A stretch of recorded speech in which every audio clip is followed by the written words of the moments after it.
Greetings, my beloved friends. I am Quadricus Bernard Driscoll, Senior Pastor of the Beulah Baptist Church, Alexandria, Virginia. And my friends, the month of May is Mental Health Awareness Month. And mental health awareness has been observed in the United States since 1949. And there are all sorts of events that take place during this month to really call attention to our mental health. For a long time, particularly in communities of colors, and most especially in the African American community, we have really not paid attention or completely disregarded mental health. The antidote has always been pray about it and God will fix it.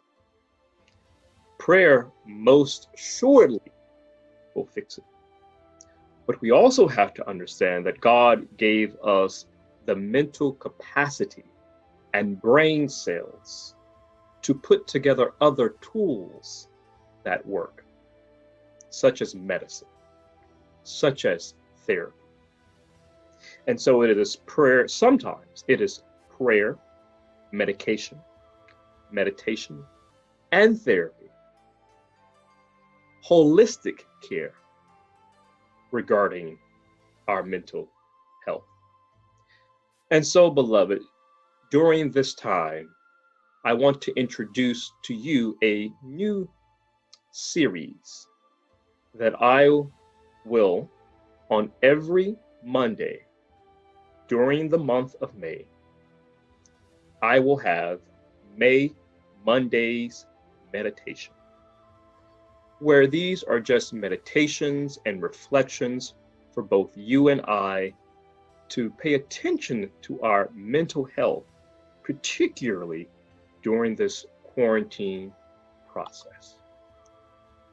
And so, friends, most of us can affirm the existence of a profound connection between body and mind. Though any religious or spiritual lens, we can experience our lives at the most basic level and juxtaposing how we move through the outside world and how we feel at our innermost center. During the coronavirus crisis, staying healthy, staying grounded, staying calm is a particular challenge. None of us are doing that much moving through the outside world at the moment. And so some of us, many of us, I would imagine, are facing anxiety and grief and stress and sadness on top of trying to reorganize our almost everyday routine. So this time of isolation carries with it the dangers of loneliness and disconnection. Even with the opportunities of virtual conversations and Zoom, there are still risks that we might feel cut off from ourselves, technically connected with people we care about, but yet still disconnected in some ways. And so, in a word, we might begin to feel disembodied. I read often evidence-based positive psychology. And for some of you all who know, I also practice holistic health practices for a living. And I want to encourage you on this Monday, May 4th, to really begin to think holistically about your health and about your mental health particularly. At most levels, most of us know what we have to do.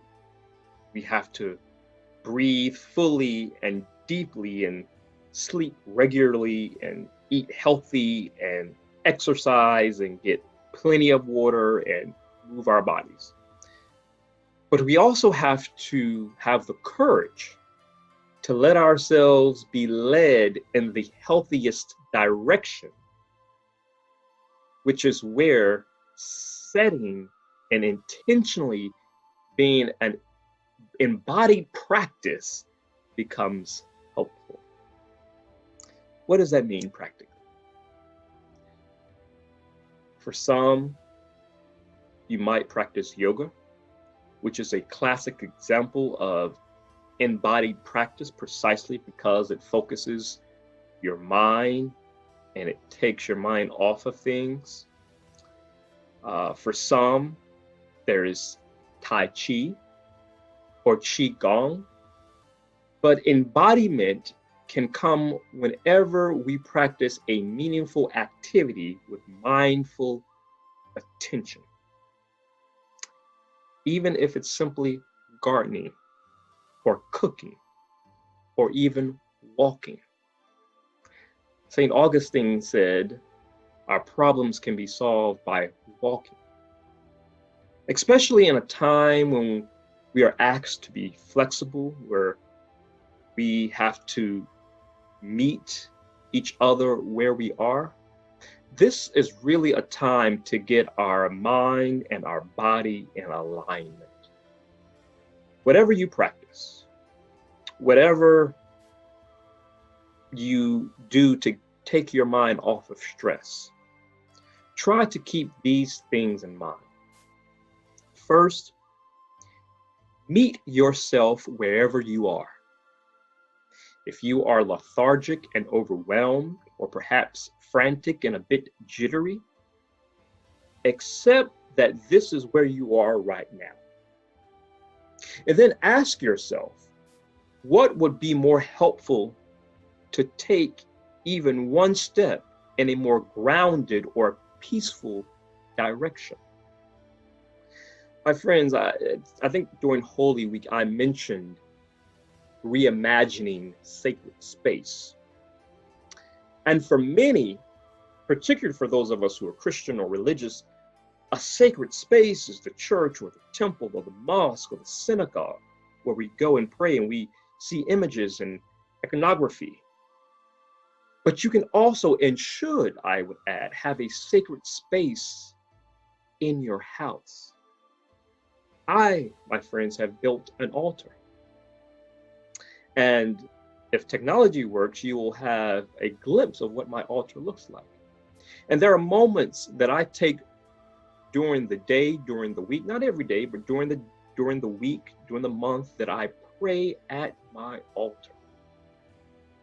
For those of you who are of a certain generation, my grandmother, your grandmother, even your mother called it a prayer closet. And we have to also understand the difference between meditation and prayer.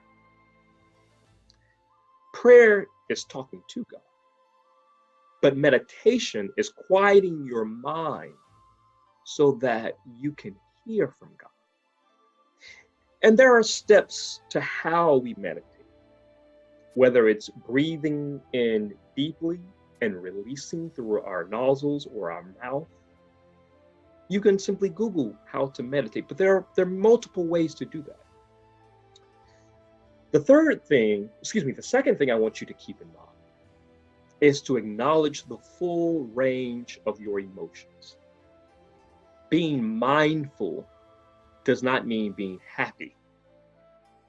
You are not doing something wrong just because you feel a negative emotion like sadness or fear. But it is important that you recognize your emotions.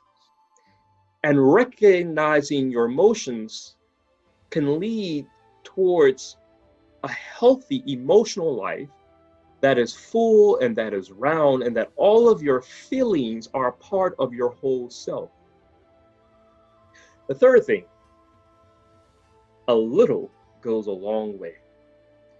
You do not need to spend hours throughout your day practicing self-care in order to benefit emotionally and physically. Like I said, for meditation, even a few moments of deep breathing or mindfulness moments can serve as the reminder to bring your body and your mind into its natural, powerful state of connection. And for us who are Christians, that powerful state of connection is what we call the Holy Spirit. Friends, take some time out of your day to quiet your mind. Meet yourself where you are. Acknowledge your full range of emotions. Meditate and pray. These are steps that you can take during this crisis moment, but these are also healthy techniques that we can take to make sure that our body and our mind are in alignment even post-COVID. May God bless you. God be with you.